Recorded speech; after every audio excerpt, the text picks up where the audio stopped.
Et si je vous disais ce soir que l'univers possède un bord, une frontière ultime, un point où tout s'arrête, mais que vous ne pourriez jamais l'atteindre? Pas dans 1 million d'années, pas dans 1 milliard, pas même si vous voyagiez à la vitesse de la lumière pendant 1 trillion d'années, sans jamais vous arrêter, sans jamais ralentir, filant à travers le vide cosmique comme un photon solitaire lancé dans l'obscurité infinie. Ce soir, nous allons entreprendre ensemble le voyage le plus long jamais tenté par l'esprit humain. Un voyage vers le bord de tout ce qui existe. Et à la fin de ce voyage, vous comprendrez pourquoi c'est un voyage qui ne peut jamais être achevé. Vous comprendrez pourquoi le bord de l'univers est, par sa nature même, impossible à atteindre. Et cette compréhension, aussi vertigineuse soit-elle, changera pour toujours la façon dont vous regardez le ciel nocturne. Mais avant de commencer, laissez-moi vous poser quelques questions. Des questions qui semblent simples, mais dont les réponses vont ébranler tout ce que vous pensiez savoir sur la réalité.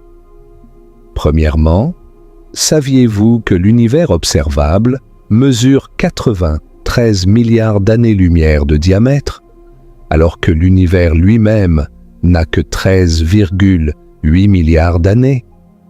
Comment est-ce possible? Comment quelque chose peut-il être plus grand que la distance que la lumière aurait pu parcourir depuis sa naissance? Deuxièmement, saviez-vous qu'il existe des endroits dans l'univers d'où la lumière émise au moment même du Big Bang n'est toujours pas arrivée jusqu'à nous? Des photons lancés il y a 13,8 milliards d'années, voyageant à la vitesse maximale autorisée par les lois de la physique, et qui n'ont toujours pas atteint notre petit coin de cosmos. Troisièmement, et c'est peut-être le plus stupéfiant de tout, le bord de l'univers s'éloigne de nous plus vite que la vitesse de la lumière. Et cela ne viole pas les lois d'Einstein, pas du tout. Comment est-ce possible? Comment quelque chose peut-il s'éloigner plus vite que la lumière sans enfreindre la relativité? Et enfin, quatrièmement, en ce moment même, assis là où vous êtes, allongé dans votre lit, vous êtes techniquement au centre exact de votre propre univers observable. Vous êtes le centre de tout ce que vous pouvez voir, de tout ce que vous pourrez jamais voir. Et pourtant, il n'y a rien de spécial à propos de votre position. Chaque point dans l'univers est au centre de son propre univers observable. Chaque atome, chaque étoile, chaque galaxie est le centre de sa propre bulle cosmique. Il n'y a pas de centre unique, il n'y a pas de bord unique. Et c'est précisément ce qui rend cette histoire si fascinante. Si vous êtes le genre de personne qui reste éveillée la nuit à penser à ces choses, à contempler l'infini, à vous demander ce qu'il y a au-delà de ce que nous pouvons voir, alors vous êtes exactement au bon endroit. Prenez un moment pour vous installer confortablement. Si cette exploration de l'univers résonne en vous, pensez à vous abonner, à aimer cette vidéo et à laisser un commentaire pour partager vos propres réflexions sur le cosmos. Car ce voyage que nous allons entreprendre ensemble est le genre d'aventure qui mérite d'être partagé. Maintenant, fermons les yeux de l'esprit et ouvrons-les sur l'immensité pour comprendre pourquoi le bord de l'univers est impossible à atteindre. Nous devons d'abord comprendre ce que nous entendons par le mot « bord ». Et c'est là que les choses commencent à devenir étranges. Vous voyez, notre cerveau humain est câblé pour comprendre les bords. Nous vivons dans un monde de frontières. Chaque objet que nous connaissons a un contour. Une table a un bord. Un océan a un rivage. Un continent a une côte. Même notre planète a une limite, cette fine couche d'atmosphère au-delà de laquelle, commence le vide spatial. Nous comprenons intuitivement le concept de « où quelque chose s'arrête ». Quand nous étions enfants et que nous dessinions notre premier dessin de la Terre, nous lui donnions un contour net, une ligne circulaire, au-delà de laquelle il n'y avait que le blanc du papier. Et quand nous pensons à l'univers, notre cerveau fait naturellement la même chose. Il imagine un vaste espace, certes, mais un espace qui a une fin quelque part. Un mur, une barrière, un point au-delà duquel il n'y a plus rien. Peut-être l'obscurité, peut-être le néant, peut-être quelque chose d'inimaginable, mais notre instinct nous dit qu'il doit y avoir un bord. Le problème, c'est que l'univers ne fonctionne pas comme une table ou un océan. L'univers ne joue pas selon les règles que notre cerveau de primate a évolué pour comprendre. Et quand nous essayons d'appliquer notre intuition quotidienne à l'échelle cosmique, nous nous retrouvons face à des paradoxes qui défient la logique. Pensez-y un instant. Si l'univers a un bord dur, un mur physique, alors la question la plus naturelle du monde surgit immédiatement. Qu'y a-t-il de l'autre côté du mur? Si l'univers se termine quelque part, alors il doit y avoir quelque chose au-delà de cette fin. Même si ce quelque chose est le néant lui-même est un quelque chose, un espace vide, un contenant sans contenu, une scène sans acteur. Et si ce néant existe au-delà du mur, alors le mur n'est pas vraiment la fin de tout. C'est juste la fin d'une partie. Et la vraie question devient alors, où est la fin du néant qui est au-delà du mur? Vous voyez le problème. Chaque fois que vous placez d'un bord, la question « qu'y a-t-il au-delà » ressurgit comme un phénix. Chaque mur engendre un au-delà. Chaque fin engendre un commencement. C'est une régression infinie et notre cerveau tourne en boucle sans jamais trouver de réponse satisfaisante. Mais il y a d'autres possibilités et elles sont encore plus étranges. Peut-être que l'univers n'a pas de bord du tout parce qu'il est infini. Il s'étend à jamais dans toutes les directions, sans fin, sans limite, sans frontières. Des galaxies à perte de vue, des étoiles au-delà de tout comptage, de l'espace qui continue et continue et continue sans jamais s'arrêter. Si c'est le cas, il n'y a pas de bord à atteindre. Pas parce que le bord est trop loin, mais parce qu'il n'existe tout simplement pas. Vous pourriez voyager pendant une éternité et il y aurait toujours plus d'univers devant vous, toujours plus de galaxies, toujours plus de vide, toujours plus d'espace.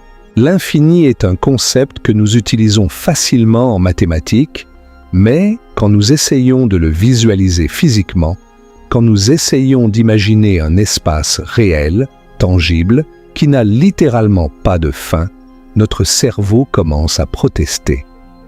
Comment quelque chose de physique peut-il être véritablement infini? Comment quelque chose qui a eu un début, le Big Bang, peut-il être infini en taille? Ces questions nous mènent dans des eaux intellectuelles profondes et troublées. Et puis, il y a la troisième possibilité, la plus élégante et la plus déconcertante de toutes. L'univers pourrait être fini, mais sans bord. Oui, vous avez bien entendu. Il pourrait avoir une taille finie, mesurable, et pourtant n'avoir aucune frontière, aucun mur, aucun point où il se termine. Comment est-ce possible? Pensez à la surface de la Terre. Notre planète est finie. Elle a une superficie mesurable d'environ 510 millions de kilomètres carrés. Et pourtant, si vous commencez à marcher dans une direction et que vous ne vous arrêtez jamais, vous ne tomberez jamais d'un bord. Vous ne rencontrerez jamais un mur marqué « fin de la Terre ». Au lieu de cela, vous reviendrez simplement à votre point de départ. la surface de la Terre est finie, mais sans bord, parce qu'elle est courbée. Elle se referme sur elle-même. Elle forme une sphère. Maintenant, imaginez la même chose, mais en 3 dimensions. Un espace tridimensionnel qui est fini en volume, mais qui se courbe et se referme sur lui-même de telle sorte qu'il n'a pas de frontières. Si vous partiez en vaisseau spatial dans une direction et que vous ne changiez jamais de cap, vous finiriez par revenir exactement à votre point de départ. Pas parce que vous avez fait demi-tour, mais parce que l'espace lui-même vous a ramené. C'est extraordinairement difficile à visualiser parce que notre cerveau est fait pour comprendre des surfaces courbées en 2 dimensions, mais pas des espaces courbés en 3 dimensions. Nous pouvons facilement imaginer la courbure d'un ballon, mais nous ne pouvons pas voir la courbure d'un espace tridimensionnel parce que nous sommes pris à l'intérieur de cet espace. Voici donc notre premier grand constat, et il est fondamental pour tout ce qui va suivre. Quand nous parlons du bord de l'univers, nous ne parlons probablement pas d'un mur physique. Dans aucun des modèles scientifiques sérieux, l'univers ne se termine par une barrière solide avec un panneau défense d'entrée. Le bord, tel que nous allons le comprendre ce soir, est quelque chose de beaucoup plus subtil, beaucoup plus profond et beaucoup plus terrifiant. C'est un bord fait de temps, de vitesse et d'expansion. Un bord qui recule chaque fois que vous essayez de vous en approcher. Un bord qui n'est pas un lieu, mais une impossibilité. Mais pour comprendre cet impossible, nous devons d'abord faire une distinction cruciale que la plupart des gens ignorent. Il y a une différence fondamentale entre l'univers observable et l'univers tout entier. Ce ne sont pas la même chose. Pas du tout. Et confondre les deux est l'erreur la plus courante que font les gens quand ils pensent au cosmos. L'univers observable, c'est tout ce dont la lumière a eu le temps de nous atteindre depuis le Big Bang. C'est notre bulle personnelle de visibilité cosmique. Imaginez que vous êtes debout sur un navire au milieu de l'océan. Vous pouvez voir dans toutes les directions jusqu'à l'horizon. Au-delà de l'horizon, l'océan continue. Il y a d'autres navires, d'autres îles, d'autres continents. Mais vous ne pouvez pas les voir parce que la courbure de la Terre les cache. Votre horizon visuel n'est pas la fin de l'océan. C'est la fin de votre capacité à voir. L'univers observable fonctionne exactement de la même manière, sauf que la limite n'est pas causée par la courbure d'une surface. Elle est causée par le temps. La lumière voyage vite, 300 000 km par seconde, mais elle ne voyage pas infiniment vite. Et l'univers n'a qu'un âge fini, 13,8 milliards d'années. Cela signifie que la lumière émise par des objets très lointains n'a pas encore eu le temps de nous parvenir. Il y a une sphère autour de nous, centrée exactement sur notre position, au-delà de laquelle nous ne pouvons rien voir, parce que la lumière de ces régions n'a pas encore parcouru la distance nécessaire. C'est l'horizon cosmique, le bord de notre univers observable. Et ce bord est à environ 46,5 milliards d'années-lumière de nous, dans toutes les directions, ce qui donne un diamètre total de 93 milliards d'années-lumière. Maintenant, attendez une seconde. Si l'univers n'a que 13,8 milliards d'années, comment l'univers observable peut-il avoir un rayon de 46,5 milliards d'années-lumière? Cela semble impossible. Si la lumière la plus ancienne a voyagé pendant 13,8 milliards d'années, elle ne devrait avoir parcouru que 13,8 milliards d'années-lumière, n'est-ce pas? Le rayon de l'univers observable ne devrait-il pas être de 13,8 milliards d'années-lumière, donnant un diamètre de 27,6 milliards d'années-lumière? La réponse est non. Et la raison est l'une des idées les plus importantes que vous apprendrez ce soir. L'espace lui-même s'est étendu pendant tout ce temps.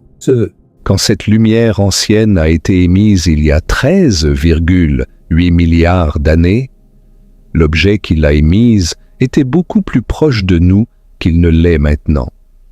Pendant que la lumière voyageait vers nous, l'espace entre nous et cet objet a continué à s'étirer. L'objet s'est éloigné et la lumière a dû parcourir une distance toujours croissante. C'est comme marcher sur un tapis roulant qui s'allonge sous vos pieds. Vous faites des pas, vous avancez, mais la distance totale que vous avez parcourue est bien supérieure à ce que vos pas seuls auraient couvert, parce que le tapis roulant a ajouté de la distance derrière vous. Ainsi, la lumière du Big Bang a parcouru 13,8 milliards d'années de voyage, mais la distance actuelle jusqu'au point d'où elle a été émise est maintenant de 46,5 milliards d'années-lumière, parce que ce point a continué à s'éloigner pendant tout le trajet de la lumière. Pensez-y avec cette analogie magnifique. Imaginez que vous faites du pain au raisin. Vous prenez la pâte, vous y mettez des raisins à différents endroits, puis vous mettez le pain au four. Pendant que le pain cuit, la pâte lève. Elle s'étend dans toutes les directions. Maintenant, si vous étiez un raisin, que verriez-vous? Vous verriez tous les autres raisins s'éloigner de vous. Les raisins proches s'éloigneraient lentement. Les raisins lointains s'éloigneraient rapidement. Et vous pourriez penser que vous êtes au centre de l'expansion, que tous les raisins fuient loin de vous. Mais voici la chose cruciale. Chaque raisin voit exactement la même chose. Chaque raisin pense que tous les autres raisins s'éloignent de lui. Aucun raisin n'est au centre. Tous les raisins sont au centre. L'expansion ne se fait pas à partir d'un point central. L'expansion se fait partout, simultanément.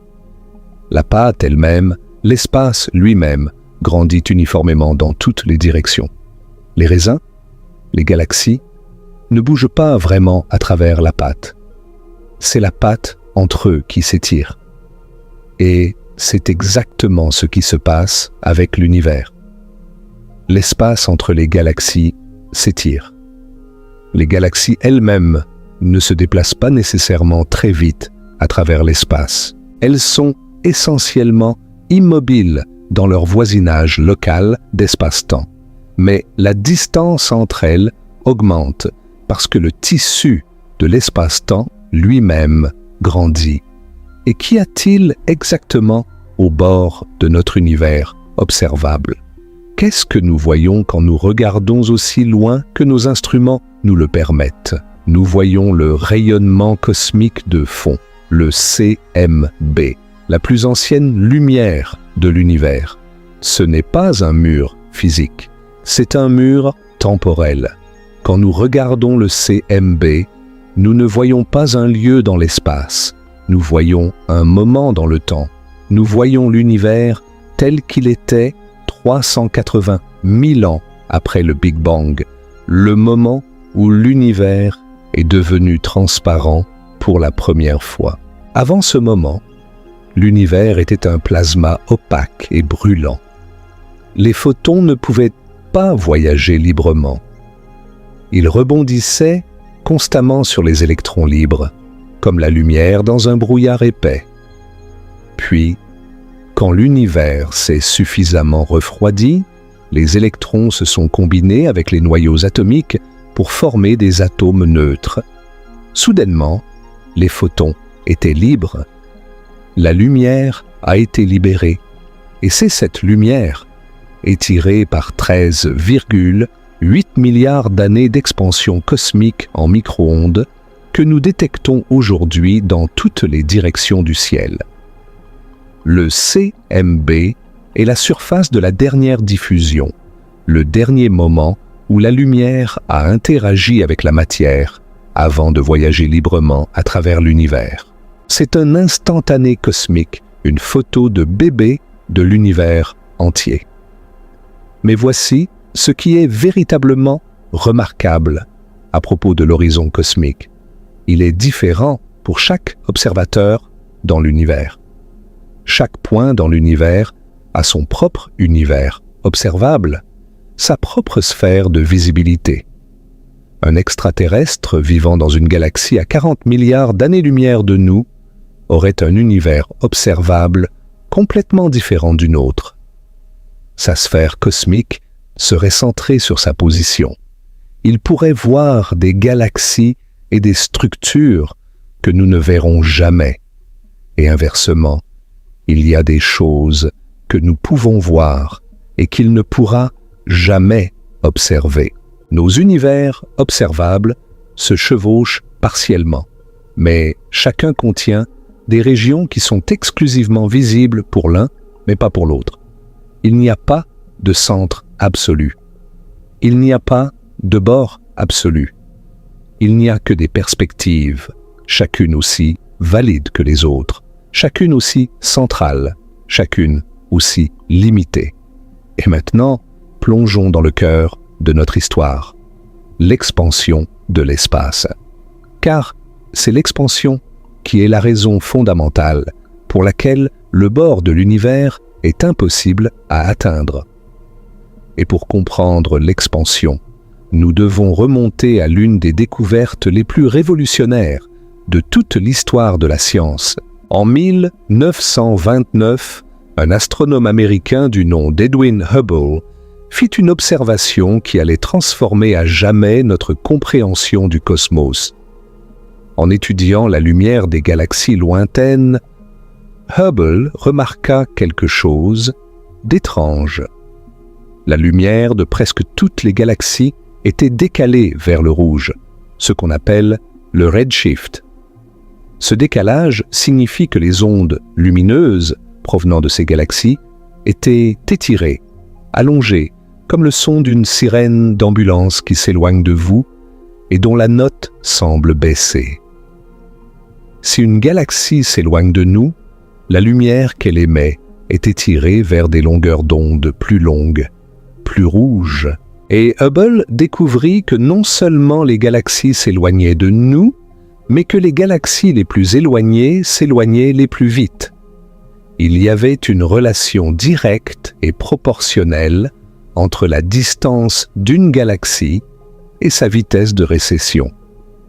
Plus une galaxie était loin, plus elle s'enfuyait rapidement. Cette relation est devenue la loi de Hubble, et elle est exprimée par une équation d'une simplicité trompeuse. La vitesse de récession est égale à la constante de Hubble, multipliée par la distance. V égale H0 fois D. Cette petite équation contient l'une des vérités les plus profondes de la cosmologie. L'univers est en expansion. Mais attention, et c'est un point crucial que beaucoup de gens comprennent mal. Les galaxies ne s'éloignent pas les unes des autres parce qu'elles se déplacent à travers l'espace comme des éclats d'obus après une explosion. Ce n'est pas comme si le Big Bang avait été une bombe qui avait projeté de la matière dans toutes les directions à travers un espace préexistant. Non, ce qui se passe est bien plus profond et bien plus étrange. C'est l'espace lui-même qui s'étire. Les galaxies sont essentiellement immobiles dans leur propre référentiel local. Elles ne filent pas à travers l'espace. Elles sont emportées par l'expansion de l'espace. Imaginez des fourmis posées sur un élastique géant. Les fourmis ne marchent pas. Elles sont immobiles. Mais si vous étirez l'élastique, les fourmis s'éloignent les unes des autres. Et les fourmis les plus éloignées s'éloignent le plus vite parce qu'il y a plus d'élastique entre elles qui s'étirent. Les fourmis n'ont rien fait. elles n'ont dépensé aucune énergie. L'espace, entre elles, l'élastique, a simplement grandi. C'est exactement ce qui se passe avec les galaxies dans notre univers. L'espace entre elles s'étire, et cet étirement fait que les distances entre elles augmentent continuellement. Cette idée est profondément enracinée dans la théorie de la relativité générale d'Albert Einstein, publiée en 1915.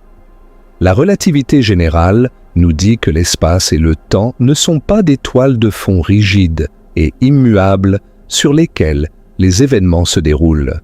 Au contraire, l'espace-temps est dynamique. Il peut se courber sous l'influence de la masse et de l'énergie. Il peut onduler sous forme d'ondes gravitationnelles. Et, ce qui est crucial pour notre histoire, il peut s'étirer et s'étendre. Les équations de la relativité générale, quand elles sont appliquées à l'univers dans son ensemble, produisent naturellement des solutions qui décrivent un univers en expansion ou en contraction. Il n'y a pas de solution stable. L'univers ne peut pas simplement rester immobile. Il doit soit grandir, soit rétrécir. C'est inscrit dans la structure même des équations. Et les observations de Hubble ont confirmé que notre univers est dans la phase d'expansion. La description mathématique de cette expansion est donnée par ce qu'on appelle la métrique de Friedmann-Lemaitre-Robertson-Walker, ou métrique FLRW. C'est un modèle qui décrit un univers homogène et isotrope, un univers qui, à grande échelle, ressemble au même dans toutes les directions et en tout lieu. Dans ce modèle, il y a un paramètre appelé le facteur d'échelle, noté A de t. C'est essentiellement le niveau de zoom de l'univers à un moment donné. Si le facteur d'échelle double, toutes les distances entre les galaxies doublent. Si le facteur d'échelle triple, toutes les distances triplent. Et ce facteur d'échelle augmente avec le temps. C'est comme si l'univers avait un bouton de zoom qui est constamment tourné vers le plus. Chaque distance cosmique est multipliée par ce facteur d'échelle en constante augmentation. Et c'est pour cela que les galaxies s'éloignent les unes des autres. Pas parce qu'elles se déplacent, mais parce que la règle qui mesure la distance entre elles s'allonge elle-même. Maintenant, une question naturelle se pose. Si l'espace s'étend partout, pourquoi ne le sentons-nous pas ici sur Terre? Pourquoi les atomes de mon corps ne s'éloignent-ils pas les uns des autres? Pourquoi le système solaire ne grandit-il pas? Pourquoi la Voie lactée ne se dilate-t-elle pas? La réponse est que l'expansion de l'espace est incroyablement faible à petite échelle. Elle est largement dominée par les forces locales. La gravité maintient les galaxies ensemble. La gravité maintient les systèmes solaires ensemble. Les forces électromagnétiques maintiennent les atomes et les molécules ensemble. L'expansion de l'espace n'est significative que sur les plus grandes échelles, entre les amas de galaxies, là où la gravité est trop faible pour résister à l'étirement de l'espace. C'est une sorte de bras de fer cosmique. D'un côté, la gravité tire les choses ensemble. De l'autre, l'expansion de l'espace les éloigne. À petite échelle, la gravité gagne haut la main. À l'échelle cosmique, l'expansion l'emporte.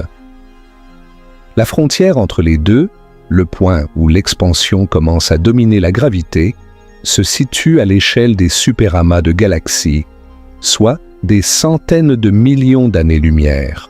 La vitesse à laquelle l'espace s'étend est quantifiée par la constante de Hubble, notée h0.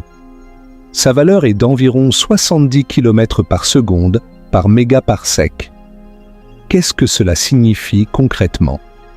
Cela signifie que pour chaque mégaparsec de distance, soit environ 3,26 millions d'années-lumière, les galaxies s'éloignent de nous à 70 km par seconde de plus. Une galaxie à 1 mégaparsec s'éloigne à 70 km par seconde. Une galaxie à 2 mégaparsecs s'éloigne à 140 km par seconde. Une galaxie à 10 mégaparsecs s'éloigne à 700 km par seconde. Cela peut sembler modeste. 70 km par seconde, c'est rapide par les standards humains, mais lent par les standards cosmiques. Mais voici le point clé. Cet effet est cumulatif. Sur des distances suffisamment grandes, les vitesses de récession s'additionnent et deviennent absolument titanesques. Et à une certaine distance, elles atteignent et dépassent la vitesse de la lumière. Et c'est ici que nous arrivons au paradoxe le plus stupéfiant de toute la cosmologie. Des galaxies qui s'éloignent de nous plus vite que la lumière. Laissez-moi répéter cela parce que c'est vraiment important. En ce moment même, il y a des galaxies dans notre univers observables qui s'éloignent de nous à des vitesses supérieures à la vitesse de la lumière. Pas 2 fois la vitesse de la lumière, pas 10 fois. Certaines s'éloignent à plus de 3 fois la vitesse de la lumière. Et cela ne viole pas la relativité d'Einstein, pas le moins du monde. Comment est-ce possible? La réponse réside dans une nuance subtile mais cruciale de la relativité restreinte. Einstein a dit que rien ne peut se déplacer à travers l'espace plus vite que la lumière. Aucune particule, aucun signal, aucune information ne peut voyager à travers le tissu de l'espace-temps à une vitesse supérieure à 299 792 km par seconde. C'est la limite de vitesse ultime de l'univers. Mais, et c'est le point crucial, cette loi ne dit absolument rien sur la vitesse à laquelle l'espace lui-même peut s'étendre. L'espace n'est pas un objet qui se déplace, c'est la scène elle-même qui grandit. Et il n'y a aucune loi physique qui limite la vitesse à laquelle la scène peut s'agrandir. Pensez-y de cette façon. Imaginez que vous êtes dans un couloir infiniment long et que vous essayez de courir vers l'autre bout. Vous pouvez courir à une vitesse maximale, disons 10 km par heure. C'est votre limite de vitesse. Rien ne peut vous faire courir plus vite.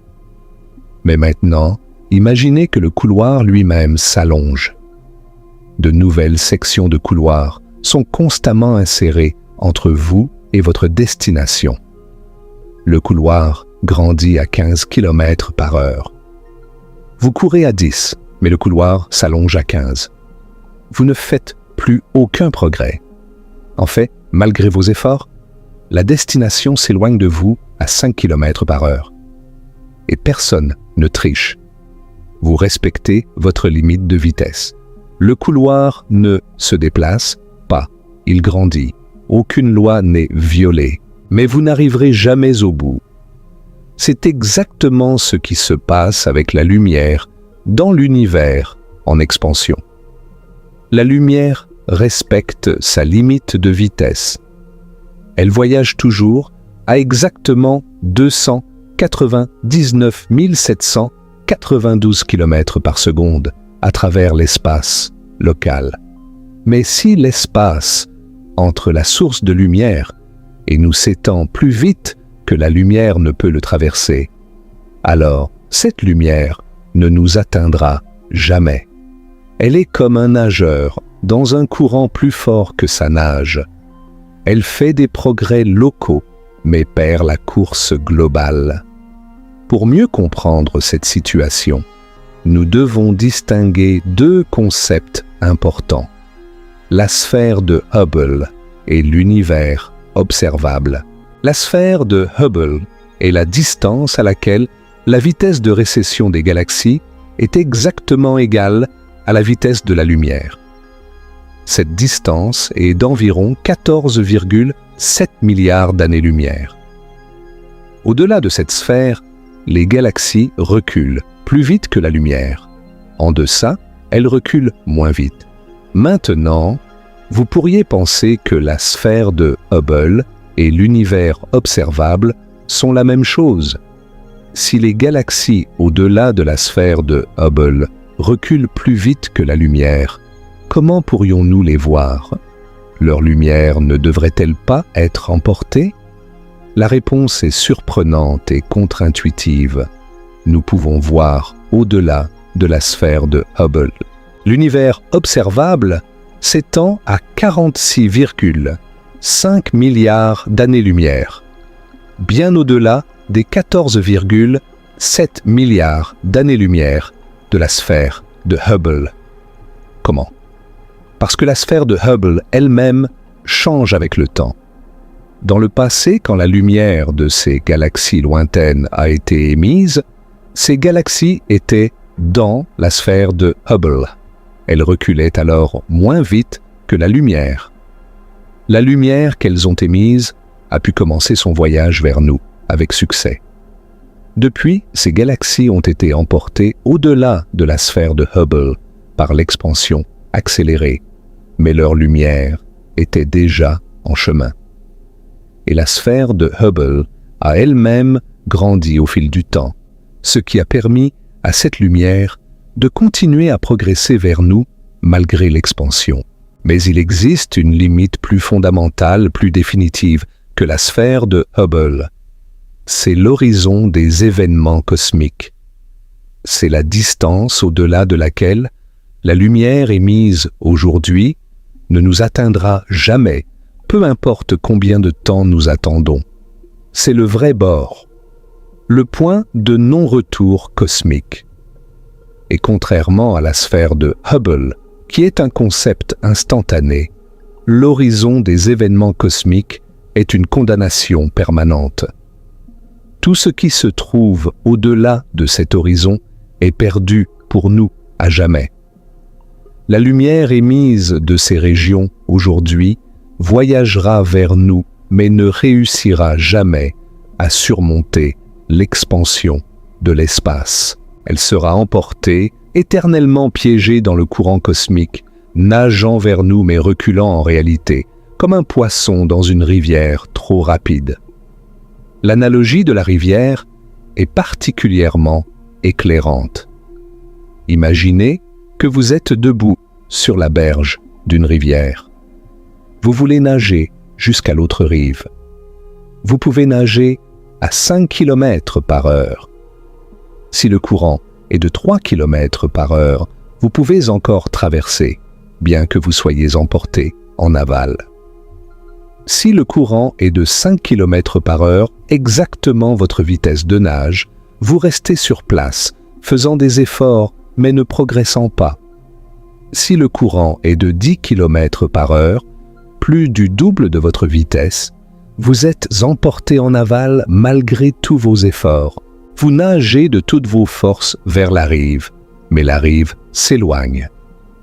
Maintenant, remplacez la rivière par l'espace en expansion, votre nage par la lumière et la rive par n'importe quelle destination cosmique lointaine. Au-delà de l'horizon des événements, le courant de l'expansion est tout simplement trop fort. Même le nageur le plus rapide de l'univers, la lumière, ne peut pas le surmonter. Et ce qui rend tout cela encore plus désespérant, c'est que le courant ne faiblit pas. Il s'accélère. Et c'est ici que nous entrons dans le territoire de la plus grande énigme de la physique moderne, l'énergie sombre. En 1998, 2 équipes de scientifiques firent une découverte qui ébranla les fondements de la cosmologie. Elles étudiaient des supernovas de type 1A, des explosions stellaires d'une luminosité remarquablement uniforme qui servent de chandelle standard pour mesurer les distances cosmiques. En mesurant la luminosité apparente de ces supernovas dans des galaxies lointaines, elles pouvaient déterminer à quelle distance se trouvaient ces galaxies. Et en combinant cette information avec le redshift de ces galaxies, elle pouvait cartographier l'histoire de l'expansion de l'univers. Elle s'attendait à trouver que l'expansion ralentissait. Après tout, la gravité devrait freiner l'expansion. Toute la matière de l'univers attire toute l'autre matière, et cette attraction gravitationnelle devrait progressivement décélérer l'expansion, comme un ballon lancé en l'air qui ralentit sous l'effet de la gravité terrestre. Mais ce n'est pas ce qu'elles trouvèrent. Les résultats étaient stupéfiants. L'expansion ne ralentissait pas, elle accélérait. L'univers ne se contentait pas de s'étendre. Il s'étendait de plus en plus vite. Les deux équipes, le Supernova Cosmology Project, dirigé par Saul Perlmutter, et le High Supernova Search Team, dirigé par Brian Schmidt et Adam Riess, vérifièrent et revérifièrent leurs données. Le résultat était incontestable. L'expansion de l'univers s'accélère. Quelque chose pousse l'univers à s'étendre de plus en plus vite. Quelque chose contrecarre la gravité, non seulement en annulant le freinage gravitationnel, mais en ajoutant une poussée supplémentaire. Quelque chose que personne n'avait prévu, que personne ne comprenait et que personne ne comprend toujours pas véritablement aujourd'hui. Ce quelque chose a reçu le nom d'énergie sombre. En 2011, Perlmutter, Schmidt et Riess reçurent le prix Nobel de physique pour cette découverte qui est sans doute l'une des plus importantes de l'histoire de la science. Qu'est-ce que l'énergie sombre? C'est la question à plusieurs milliards de dollars. Et la réponse honnête est que nous ne savons pas. Nous savons ce qu'elle fait. Elle accélère l'expansion de l'univers. Nous savons combien il y en a. Elle constitue environ 68% de tout le contenu énergétique de l'univers. Oui, vous avez bien entendu. Plus des 2/3 de tout ce qui existe dans l'univers est composé de cette substance mystérieuse que nous ne comprenons pas. La matière ordinaire, tout ce que vous pouvez voir et toucher, les étoiles, les planètes, les gens, les chats, les pizzas, ne constituent que 5% du total. La matière noire, cette autre substance invisible qui maintient les galaxies ensemble par sa gravité, constitue environ 27%. Et les 68% restants, la majeure partie de tout l'univers, c'est l'énergie sombre. Nous vivons dans un univers dont nous ne comprenons pas les 2/3. Nous sommes comme des poissons nageant dans un océan dont nous ne pouvons ni voir ni comprendre la composition de l'eau. L'explication la plus simple de l'énergie sombre est qu'elle est la constante cosmologique, un terme que Einstein avait ajouté à ses équations de la relativité générale en 1917. À l'époque, Einstein croyait que l'univers était statique, ni en expansion, ni en contraction. Mais ces équations prédisaient naturellement un univers dynamique. Pour forcer ces équations à décrire un univers statique, Einstein ajouta un terme supplémentaire, la constante cosmologique, notée lambda, qui agissait comme une force répulsive, contrebalançant exactement la gravité attractive. Quand Hubble découvrit que l'univers était en expansion, Einstein retira la constante cosmologique et la qualifia de « plus grande erreur de ma carrière ». Mais voici l'ironie cosmique suprême. Il s'avère que la constante cosmologique est peut-être réelle. L'énergie sombre se comporte exactement comme la constante cosmologique d'Einstein. C'est une propriété intrinsèque de l'espace lui-même, une énergie du vide qui pousse l'espace à s'étendre. L'erreur d'Einstein n'était pas d'avoir inventé la constante cosmologique. Son erreur était de l'avoir enlevée. Sa plus grande erreur était de croire qu'il avait fait une erreur. Si l'énergie sombre est effectivement la constante cosmologique, alors elle a une propriété extraordinaire. Sa densité est constante. Cela signifie que quand l'espace s'étend et que le volume de l'univers augmente, la quantité totale d'énergie sombre augmente aussi. De nouvel espace est créé, et ce nouvel espace vient avec sa propre énergie sombre. C'est comme si chaque nouveau centimètre cube d'espace arrivait avec un petit moteur intégré qui pousse l'expansion un peu plus fort.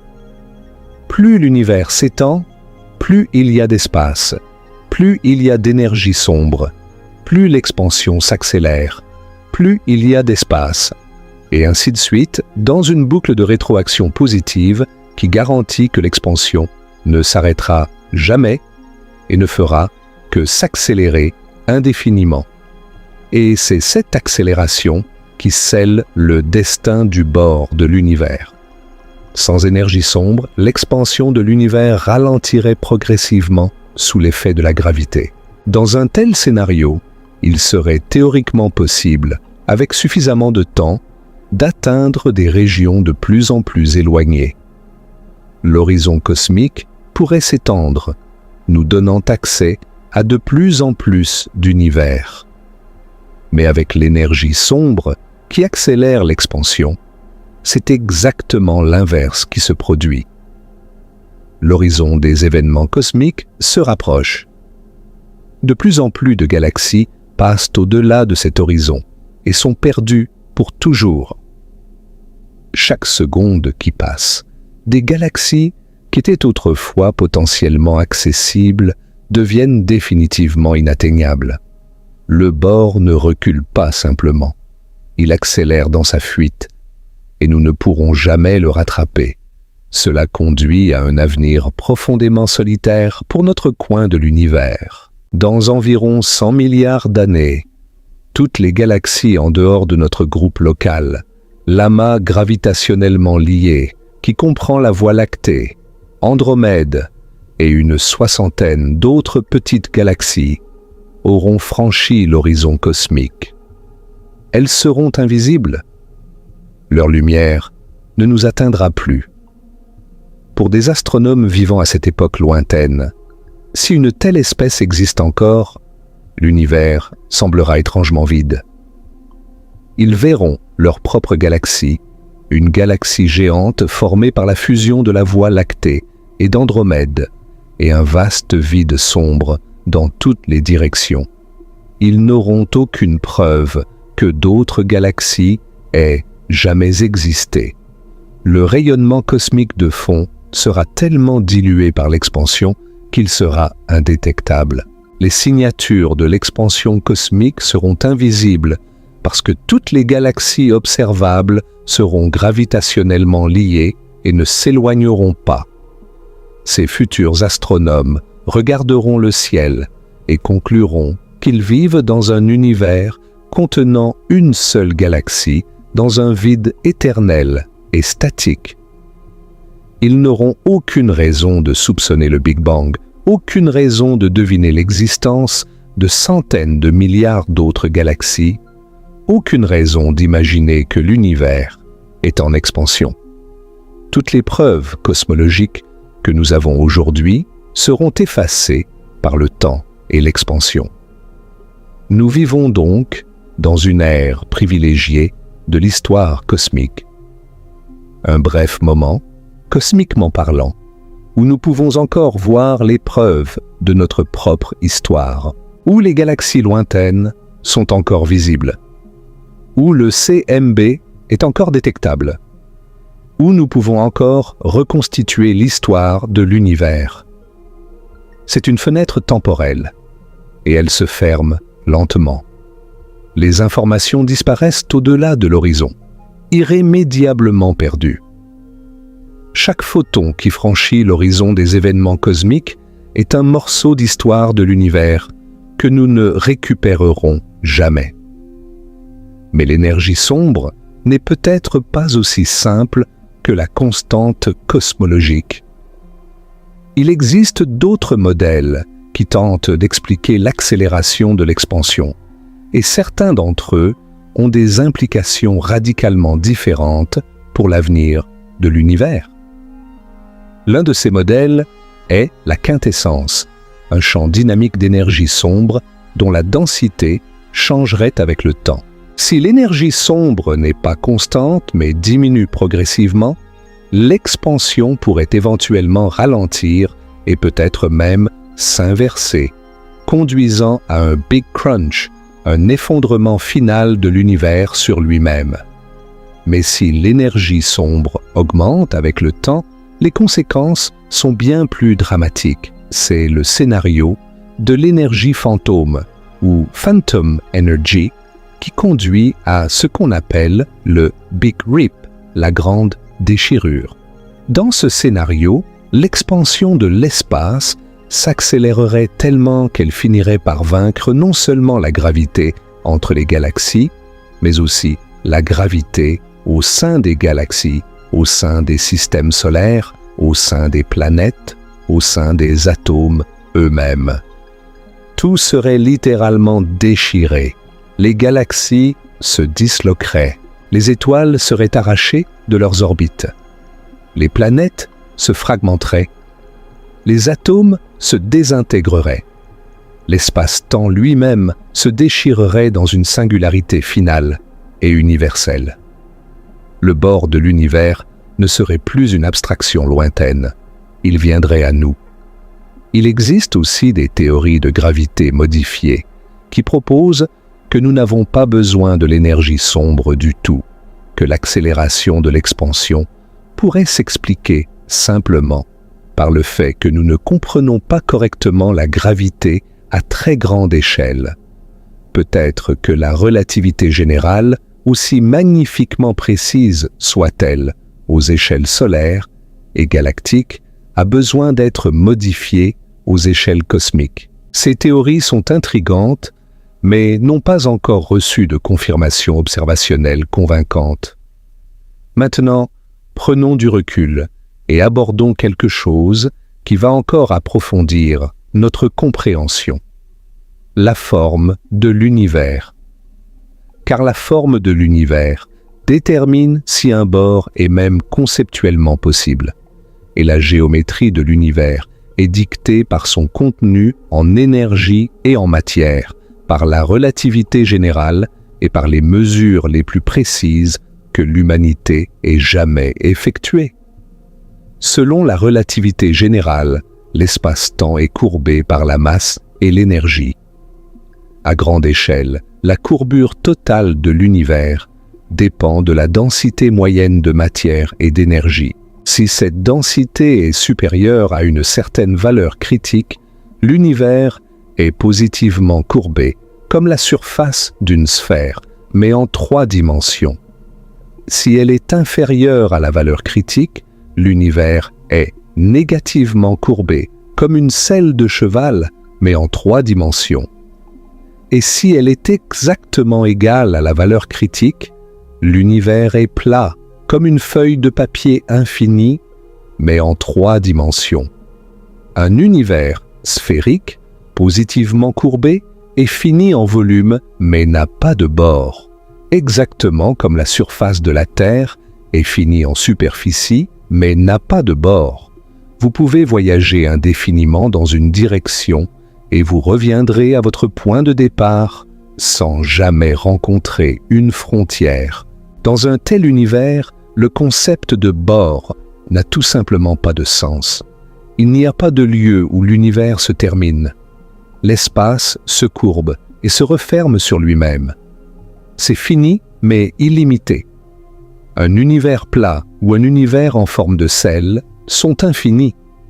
Ils s'étendent à jamais dans toutes les directions. Là non plus, il n'y a pas de bord, mais pour une raison différente. Il n'y a pas de bord parce qu'il y a toujours plus d'espace. Vous ne pouvez jamais atteindre la fin parce qu'il n'y a pas de fin.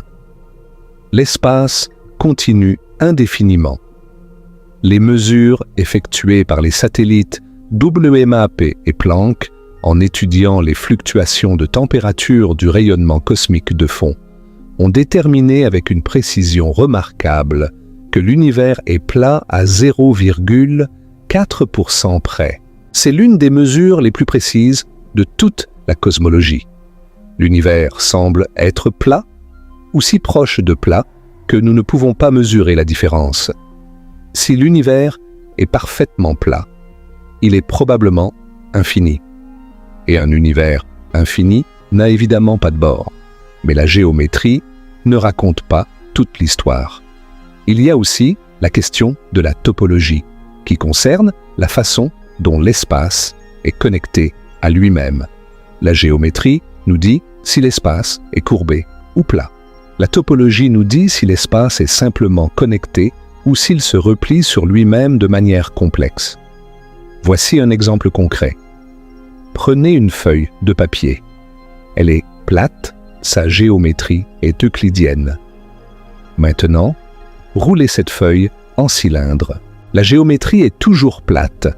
Un cylindre est géométriquement plat, mais la topologie a changé. Si vous marchez le long du cylindre dans une direction, vous faites le tour et vous revenez au point de départ. Maintenant, imaginez que vous prenez ce cylindre et que vous le courbez en un tore, un donut. La géométrie est toujours plate. Un tore est géométriquement plat, mais la topologie est encore plus complexe. Vous pouvez revenir au point de départ dans deux directions différentes. L'univers pourrait être comme ça. Il pourrait être géométriquement plat, mais topologiquement un tore tridimensionnel. Fini en volume, mais sans aucun bord. Si vous partiez dans une direction, vous reviendriez au point de départ après avoir traversé la totalité de l'univers. Comment pourrions-nous détecter une telle topologie? En cherchant des motifs répétitifs dans le rayonnement cosmique de fond. Si l'univers est un tore, certaines régions du ciel montreraient les mêmes structures, les mêmes fluctuations de température, parce qu'elles seraient en fait le même point vu sous différents angles, comme les multiples reflets dans une chambre de miroir. Les cosmologistes ont cherché ces motifs. Jusqu'à présent, ils n'en ont pas trouvé.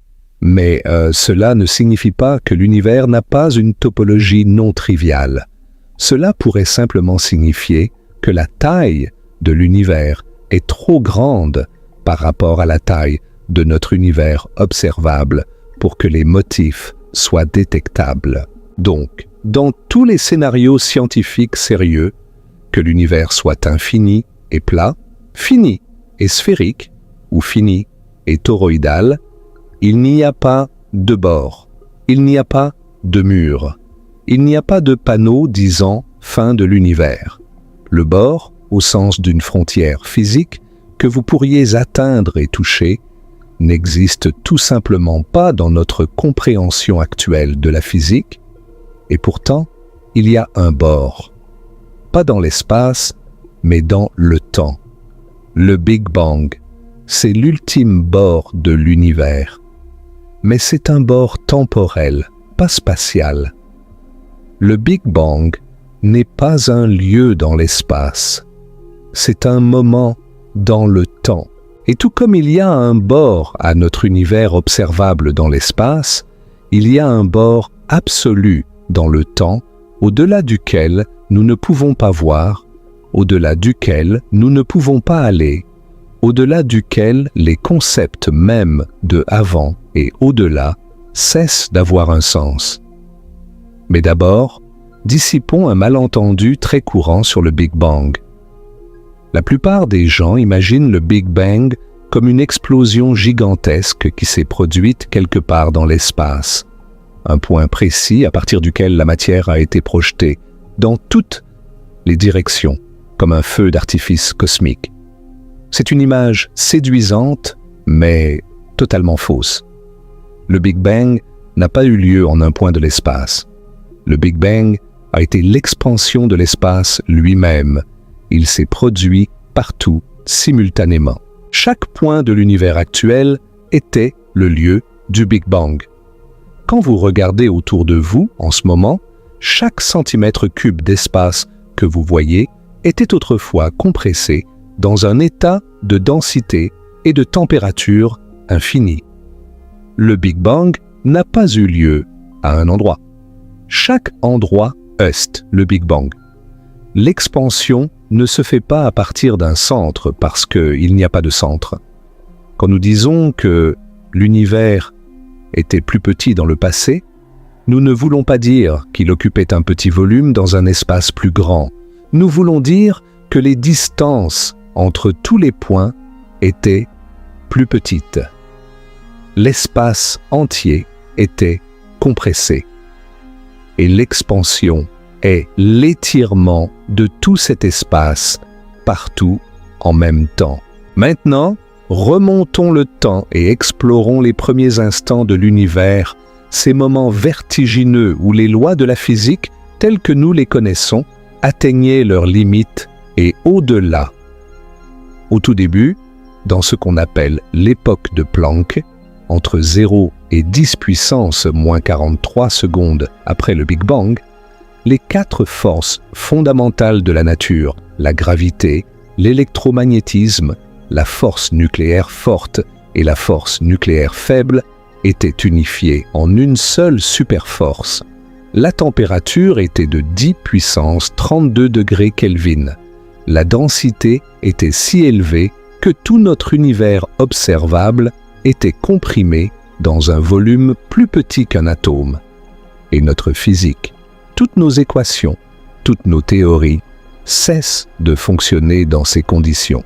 La relativité générale, qui décrit la gravité, et la mécanique quantique, qui décrit les 3 autres forces, donnent des résultats contradictoires quand elles sont appliquées simultanément à ces échelles extrêmes.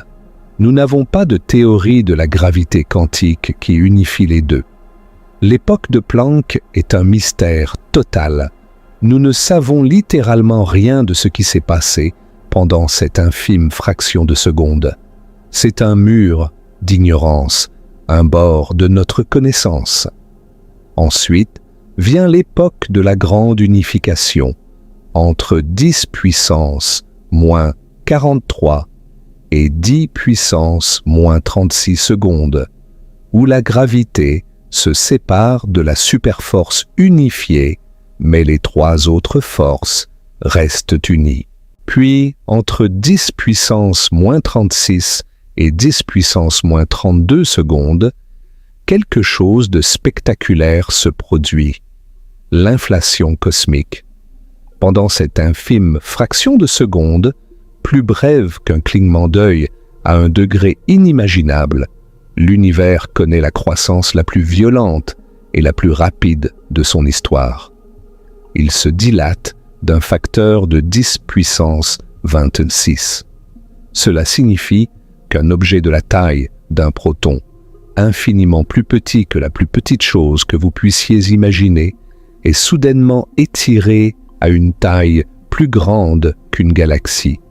En un instant plus bref que tout ce que le langage humain peut décrire, l'univers passe du subatomique au cosmique. L'inflation cosmique est l'une des idées les plus puissantes de la cosmologie moderne, et elle résout plusieurs problèmes majeurs.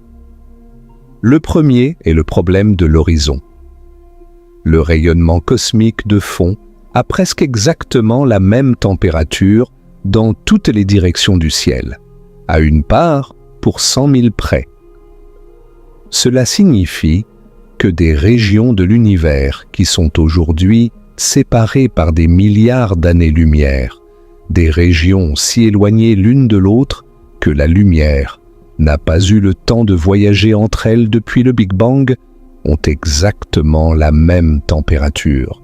Comment est-ce possible?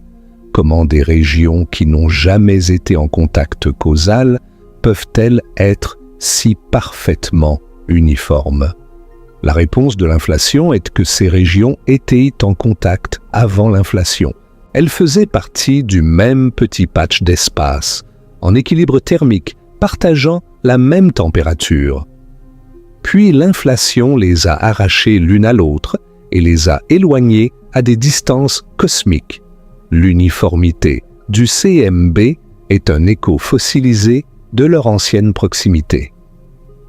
Le deuxième problème résolu par l'inflation est le problème de la platitude. Comme nous l'avons vu, l'univers est remarquablement plat. Mais la relativité générale nous dit que la courbure de l'univers est instable. Un univers qui est légèrement courbé tend à devenir de plus en plus courbé avec le temps. Pour que l'univers soit aussi plat qu'il l'est aujourd'hui, 13,8 milliards d'années après le Big Bang, il devait être extraordinairement plat au début, plat à une précision de 1 sur 10 puissance 60. C'est un réglage si fin qu'il semble absurdement improbable. L'inflation résout ce problème élégamment. Quand vous gonflez un ballon, sa surface devient de plus en plus plate à l'échelle locale. Un petit patch d'un ballon géant semble plat, même si la surface globale est courbée. L'inflation a gonflé l'univers, tellement que n'importe quelle courbure initiale a été lissée à un degré indétectable. Nous vivons sur un petit patch d'un univers peut-être courbé, mais tellement immense que notre patch semble parfaitement plat. L'inflation est aussi responsable des minuscules fluctuations du CMB, ces variations de température, d'une part pour 100 000, qui sont les graines de toute la structure cosmique. Avant l'inflation, il y avait des fluctuations quantiques, de minuscules variations aléatoires d'énergie à l'échelle subatomique, le genre de frémissement incessant que la mécanique quantique prédit dans le vide. L'inflation a pris ces fluctuations microscopiques et les a étirées à des échelles cosmiques. Les variations aléatoires d'énergie à l'échelle de Planck sont devenues des variations de densité à l'échelle de galaxies. Les régions légèrement plus denses que la moyenne avaient légèrement plus de gravité, attirant plus de matière vers elles, grandissant en densité, devenant des filaments, des amas, des galaxies, des étoiles, des planètes, et finalement, vous et moi. L'existence même des galaxies, des étoiles et de la vie est le résultat de fluctuations quantiques microscopiques amplifiées par l'inflation à des proportions cosmiques. Vous êtes littéralement un bruit quantique amplifié. Après l'inflation, l'univers continue à s'étendre et à se refroidir. Les quarks se combinent pour former des protons et des neutrons. Pendant les 20 premières minutes de l'univers, un processus appelé nucléosynthèse primordiale forge les noyaux des éléments les plus légers, principalement l'hydrogène et l'hélium, avec des traces de lithium et de deutérium. C'est la cuisine cosmique originale, le premier acte de création chimique, environ 75% hydrogène et 25% hélium, avec juste une pincée de lithium.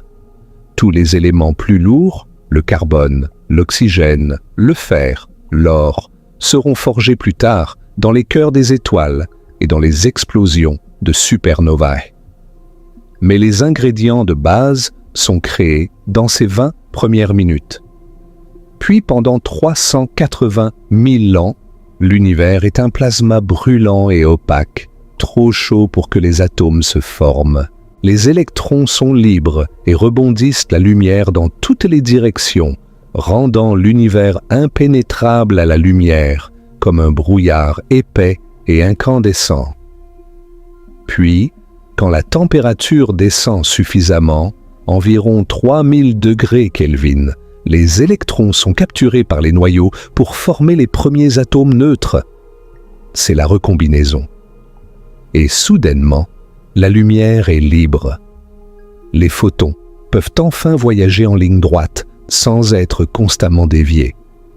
L'univers devient transparent. Et c'est cette lumière de la recombinaison, étirée et refroidie par 13,8 milliards d'années d'expansion cosmique, que nous détectons aujourd'hui sous forme de rayonnement cosmique de fond. Mais que s'est-il passé avant le Big Bang, avant le Cette question semble naturelle, presque inévitable. Et pourtant, elle est peut-être dépourvue de sens. C'est comme demander « qu'y a-t-il au sud du pôle sud ?» Le pôle sud est le point le plus au sud de la Terre. La direction sud n'existe plus au-delà.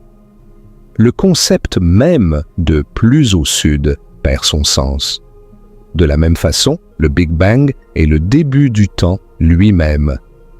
Demander « qu'y a-t-il avant le début du temps ?» pourrait être aussi insensé que demander « qu'y a-t-il au sud du pôle sud ?» Néanmoins, les physiciens ne sont pas du genre à se laisser décourager par des impossibilités apparentes, et plusieurs théories spéculatives tentent de répondre à cette question fondamentale. L'une des plus fascinantes est l'inflation éternelle. Si l'inflation cosmique est correcte, et les preuves observationnelles la soutiennent fortement, alors il est possible que l'inflation ne se soit jamais vraiment arrêtée à l'échelle globale. Notre Big Bang pourrait n'être qu'une bulle locale dans un espace-temps qui est globalement toujours en inflation. Des bulles se formeraient constamment dans cet espace en inflation perpétuelle, chaque bulle étant un univers entier avec ses propres lois physiques, sa propre histoire, son propre Big Bang. Si c'est le cas, notre univers n'est qu'un parmi une infinité, un grain de sable sur une plage infinie. Le bord de notre univers ne serait pas la fin de tout.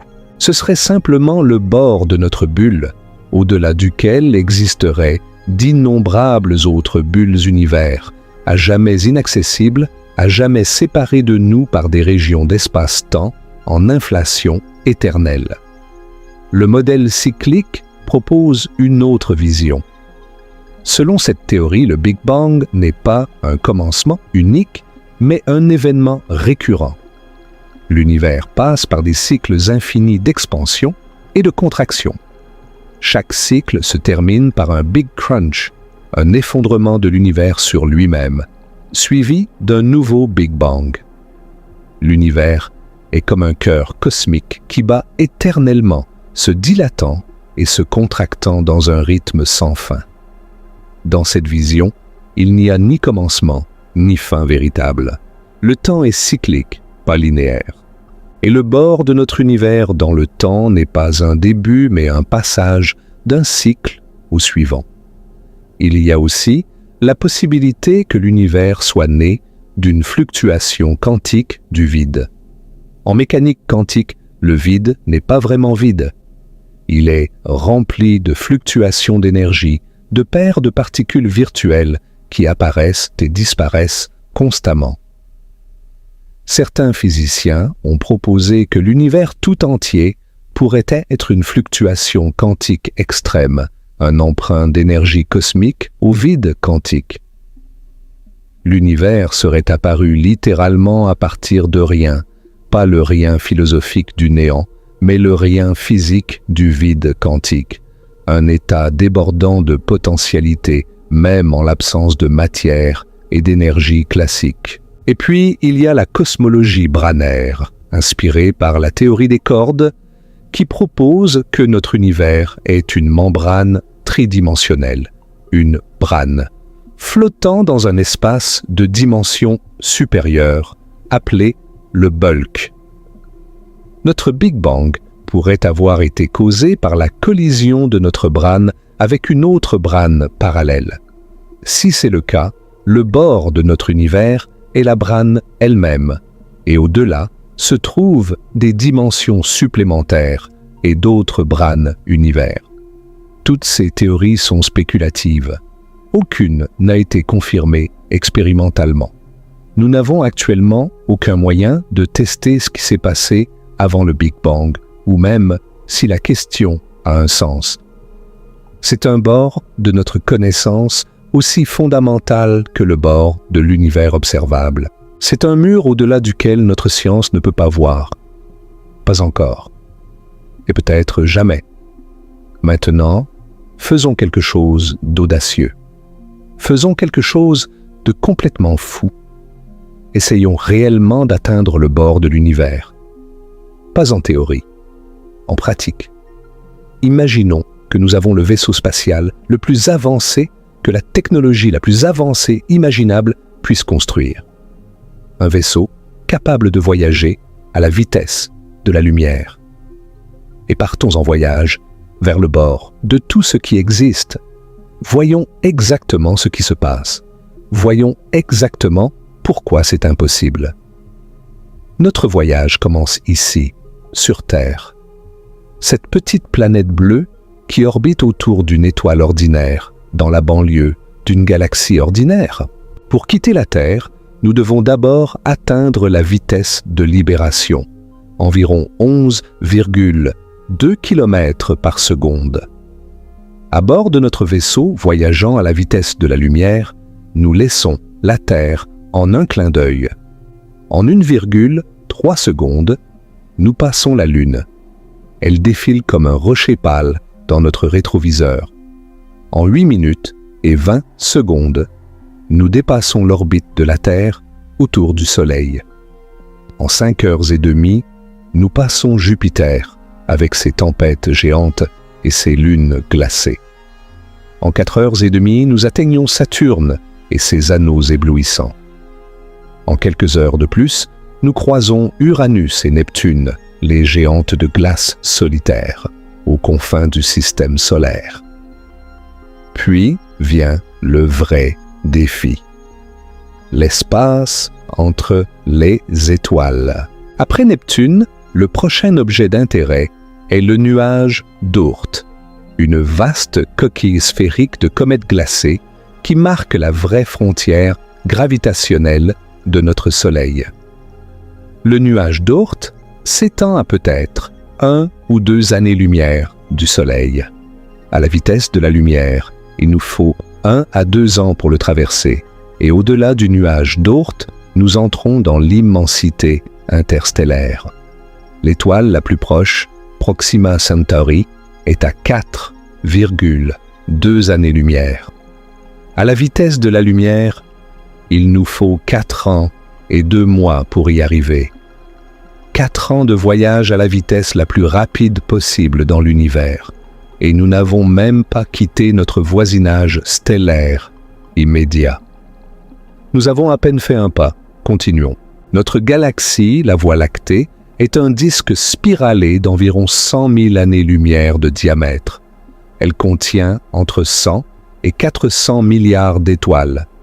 À la vitesse de la lumière, il nous faudrait 100 000 ans pour traverser notre propre galaxie d'un bord à l'autre. 100 000 ans. C'est plus de 10 fois la durée totale de la civilisation humaine. À la vitesse la plus rapide possible dans l'univers, traverser notre seule galaxie prendrait une éternité par les standards humains. Et notre galaxie n'est qu'une parmi des centaines de milliards. Au centre de notre galaxie se trouve Sagittarius A étoile, un trou noir supermassif d'environ 4 millions de masses solaires. L'espace autour de lui est déformé de façon extrême, le temps y coule différemment et la matière qui y tombe est étirée en un fil mince dans un processus poétiquement appelé spaghettification. Nous passerons à une distance respectueuse de ce monstre cosmique et continuerons notre route vers le bord de la galaxie, puis au-delà. Une fois sortis de la Voie lactée, nous entrons dans l'espace intergalactique. La galaxie la plus proche de taille comparable est Andromède, la galaxie d'Andromède, à environ 2,5 millions d'années-lumière. À la vitesse de la lumière, le trajet prend 2,5 millions d'années. L'espace entre les galaxies est presque parfaitement vide. Quelques atomes d'hydrogène par mètre cube, un vide si profond, si complet, que rien dans l'expérience humaine ne peut lui être comparé. Des millions d'années-lumière, de presque rien. La Voie lactée et Andromède, ainsi qu'une soixantaine d'autres petites galaxies, forment le groupe local. c'est notre petit quartier cosmique. Le groupe local est gravitationnellement lié, ce qui signifie que ses membres sont maintenus ensemble par la gravité et ne seront pas emportés par l'expansion de l'univers. En fait, Andromède se rapproche de nous. Dans environ 4 à 5 milliards d'années, notre galaxie et Andromède entreront en collision et fusionneront en une galaxie géante que certains astronomes ont déjà baptisée Milkomeda ou Milkdromeda. Mais cela est une histoire pour un autre soir. Au-delà du groupe local, les choses commencent à changer. L'amas de la Vierge, un amas massif d'environ 1300 galaxies, se trouve à environ 54 millions d'années-lumière. Et au-delà, il y a le superamas de la Vierge, puis le superamas Laniakea, notre adresse cosmique à grande échelle. Un gigantesque assemblage de plus de 100 000 galaxies s'étendant sur environ 500 millions d'années-lumière. Et tout cela, aussi vaste que cela puisse sembler, n'est qu'une infime fraction de l'univers observable. À l'échelle encore plus grande, la matière dans l'univers est organisée en une structure qu'on appelle la toile cosmique. Des filaments de galaxies et de matière noire s'étendent sur des centaines de millions d'années-lumière, formant un réseau tridimensionnel qui ressemble étrangement à un réseau neuronal ou à la structure cellulaire d'une éponge. Entre ces filaments se trouvent d'immenses vides cosmiques, des régions presque complètement dépourvues de galaxies, s'étendant parfois sur des centaines de millions d'années-lumière. Et aux intersections des filaments se trouvent les amas et superamas de galaxies, les plus grandes concentrations de matière dans l'univers.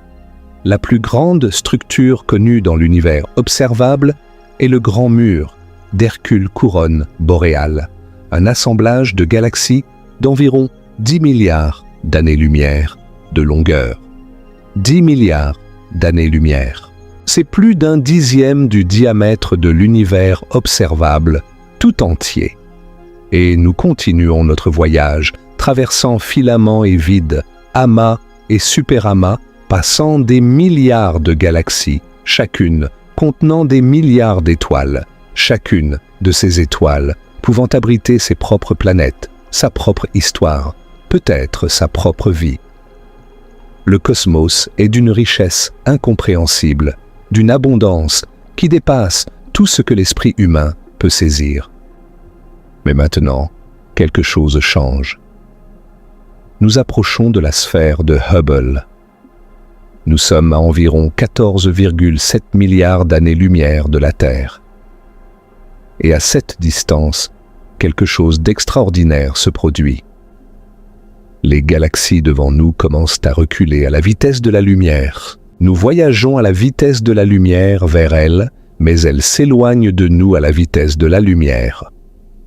C'est un match nul cosmique. Nous sommes sur un tapis roulant cosmique.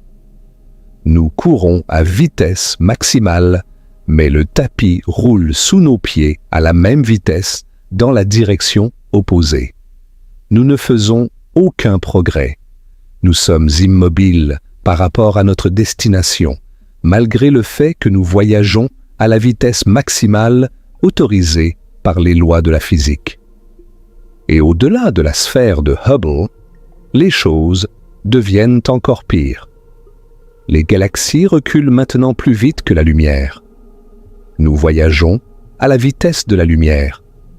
Mais l'espace devant nous s'étire plus vite que nous ne pouvons le traverser. Nous ne sommes plus immobiles. Nous reculons.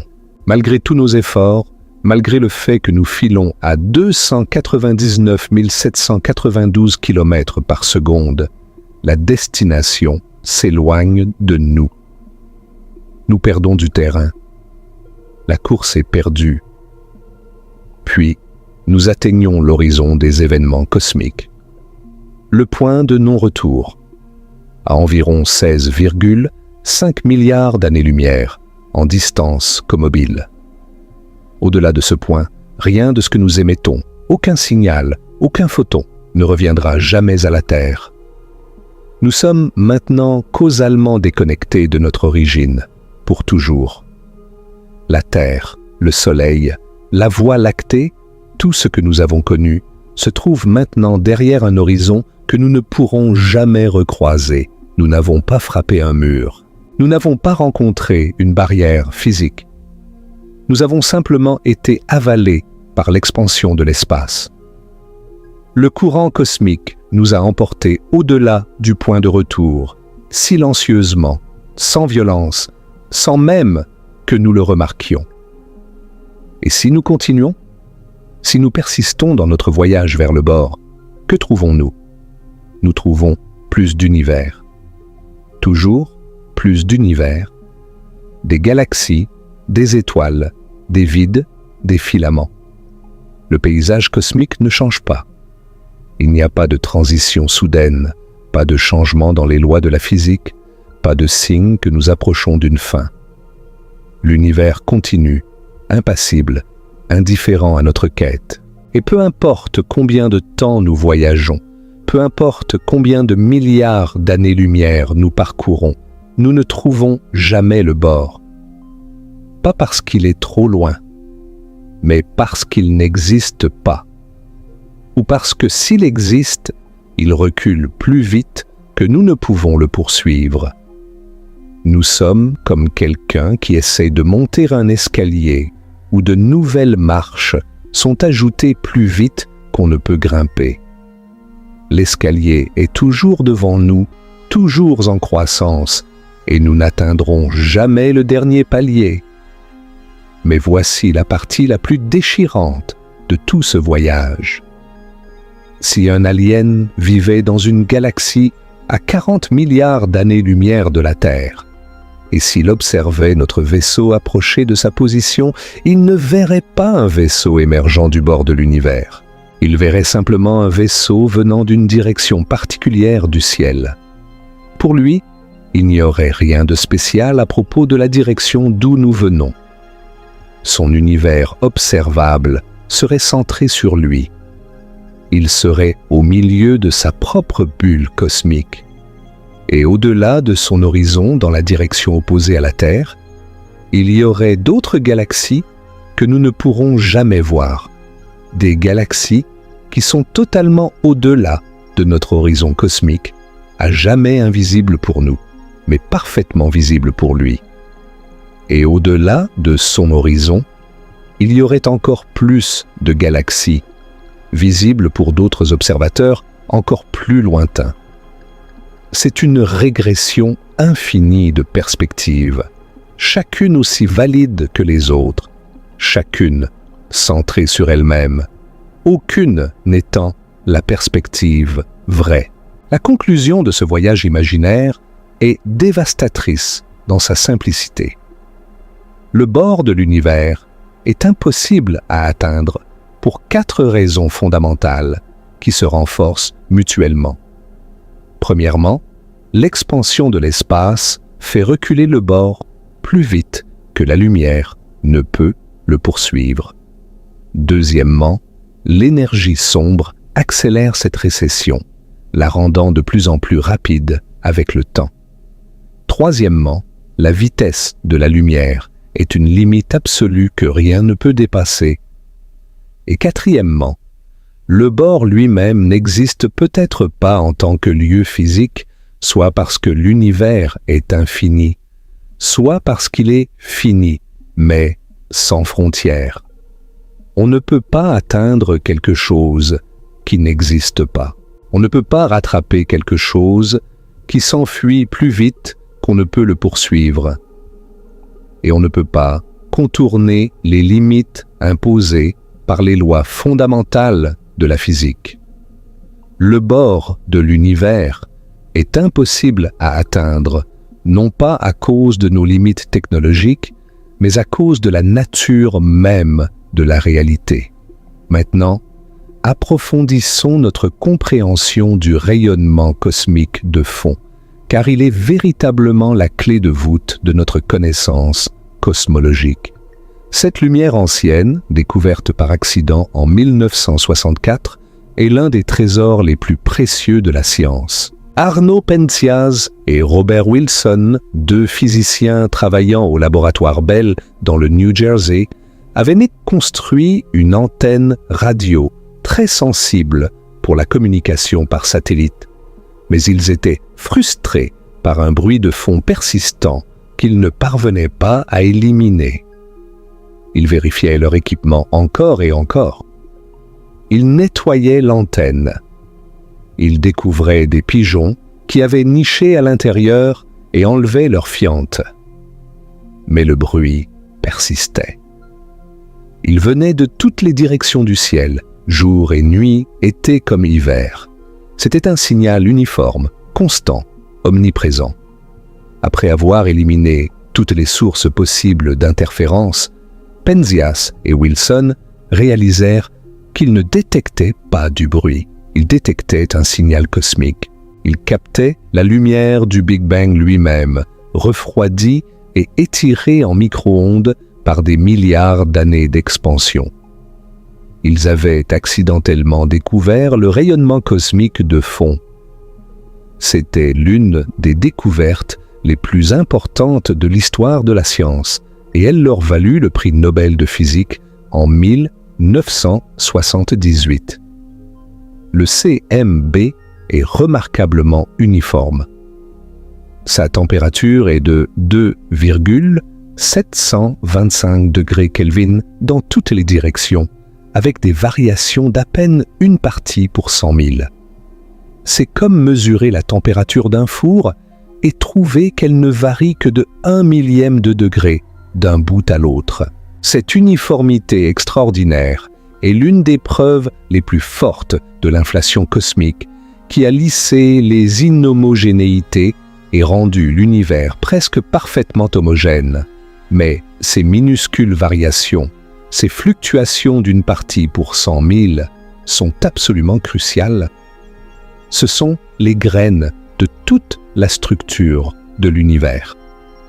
Les régions du CMB qui sont légèrement plus chaudes correspondent à des régions de l'univers primordial qui étaient légèrement plus denses. Ces régions plus denses avaient une gravité légèrement plus forte, attirant un peu plus de matière vers elles, devenant de plus en plus denses au fil du temps, formant les premiers nuages de gaz, les premières étoiles, les premières galaxies, les premiers amas et superamas, la toile cosmique tout entière. Cette structure majestueuse de filaments et de vide qui s'étend sur des milliards d'années-lumière est née de ces minuscules graines quantiques imprimées sur le CMB. Votre existence personnelle peut être retracée jusqu'à une fluctuation de température spécifique dans le CMB, un point légèrement plus chaud dans un océan de micro-ondes vieux de 13,8 milliards d'années. Au-delà du CMB, dans le temps, se trouve un univers que nous ne pouvons pas voir avec la lumière. L'univers avant la recombinaison, quand il était un plasma opaque, est invisible pour nous électromagnétiquement. Mais il y a d'autres messagers qui pourraient percer ce voile. Les neutrinos, par exemple. Les neutrinos se sont découplés de la matière environ 1 seconde après le Big Bang, bien avant les photons du CMB. Un fond cosmique de neutrinos existe, portant des informations sur l'univers tel qu'il était à 1 seconde d'âge, plutôt que 380 000 ans. Malheureusement, les neutrinos interagissent si faiblement avec la matière qu'ils sont extraordinairement difficiles à détecter. Nous n'avons pas encore la technologie pour détecter le fond cosmique de neutrinos. Mais si nous y parvenions un jour, nous verrions l'univers dans un état incroyablement primitif, chaud, dense et violent, mais déjà 1 seconde après sa naissance.